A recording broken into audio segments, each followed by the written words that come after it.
અષાઢી બીજના દિવસે અમદાવાદમાં ભગવાન જગન્નાથજી નગરચર્યાએ નીકળે છે। મોસાળ પક્ષ એટલે કે સરસપુરવાસીઓ દર વર્ષની જેમ આ વર્ષે પણ ભાણેજના વધામણા માટે થનગનાટ જોવા મળી રહ્યો છે। આ વર્ષે 15 દિવસ ભાણેજ મોસાળમાં રહેશે, ત્યારે ભજન, ભોજન અને ભક્તિનો ત્રિવેણી સંગમ સર્જાશે।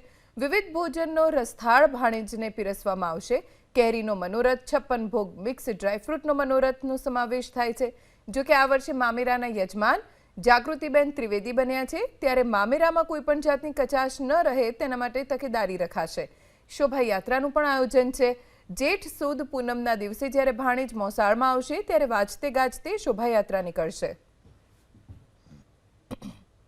આ વર્ષે જે 148મી રથયાત્રાના અનુસંધાને હવે ગણતરીના દિવસો જો ભગવાનની પધરામણીમાં રહ્યા છે, ત્યારે આ વર્ષે જ્યારે શોભાયાત્રાનું આયોજન પણ વિશિષ્ટ કરવામાં આવ્યું છે। એમાં આ વર્ષે લાઈવ જેમ કે આપણે કલાકારો આવે છે એ રીતનું અને અમુક નૃત્ય કરતા પણ આપણે ગ્રુપ બોલાવ્યા છે।